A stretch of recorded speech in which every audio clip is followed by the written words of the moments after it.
আসসালামু আলাইকুম। আমি আজকে নিয়ে আসলাম পাকন পিঠার রেসিপি। প্রথমে আমি গরম পানি ফুটিয়ে নেব, 1 ফোঁট দিয়ে দিব চাউলের গুঁড়া।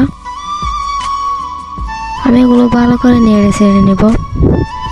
আমি ভালো করে নেড়ে ছেড়ে নিচ্ছি যেন এগুলা বেশি নরমও না হয় আবার বেশি শক্তও যেন না হয়। নিয়ম মতো করে আমি নেড়ে ছেড়ে নিচ্ছি। একটা নিয়ে নিলাম গাবলা। আমি এখানে 10টা কলা নিছি,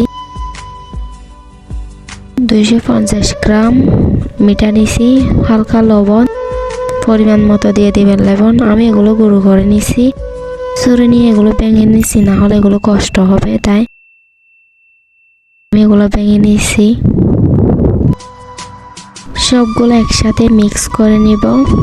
আমি মিক্স করে নিলাম, তারপর দিয়ে দিচ্ছি চাউলের গুঁড়াগুলো যেগুলো আমি ঘেটে নিলাম, এগুলো দিয়ে দিছি। এগুলো ভালো করে আমি মিক্স করে নিব একসাথে। ভালো করে মিক্স করে নিচ্ছি।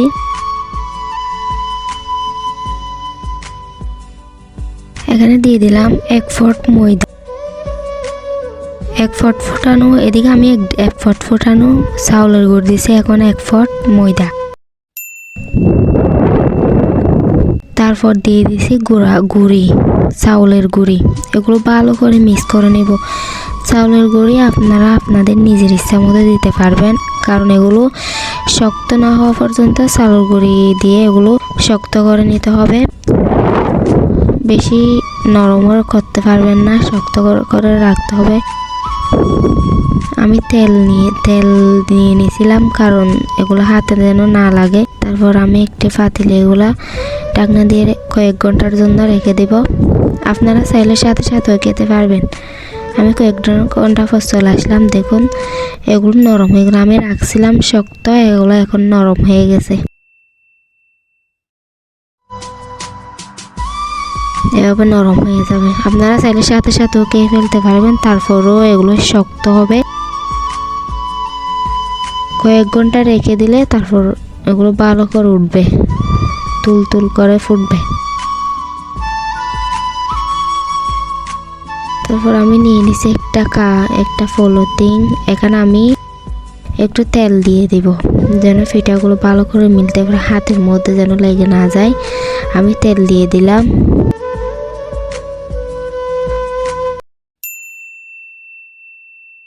আমি তেলগুলো মিক্স করে নিচ্ছি। তারপর এভাবে ছোট ছোট করে আপনারা এভাবে মিলিয়ে নেবেন।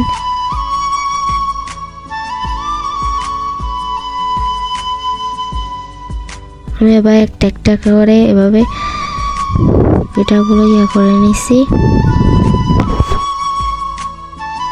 আমি কয়েকটা পিঠা মেলে নিলাম। এখানে দিয়ে দিলাম তেলের উপর আমি পিঠা দিয়ে দিচ্ছি। দেখুন কত সুন্দর করে ফোলে। যারা পাকন পিঠা রেসিপি করতে জানেন না, অনেকের আছে, বেশিরভাগ মানুষেরই ফুলে না পিঠা, তারাই আমার এই রেসিপিটা দেখতে পারেন। যদি ভালো লাগে লাইক কমেন্ট শেয়ার করে দিন। দেখুন কত সুন্দর করে ফুলতেছে।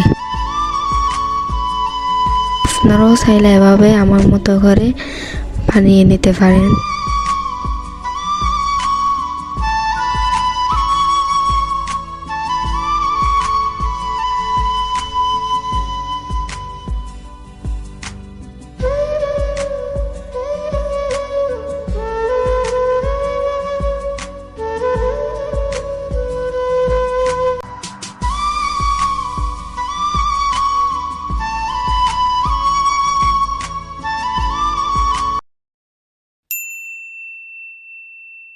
সবাই ভালো থাকবেন। আল্লাহ হাফেজ।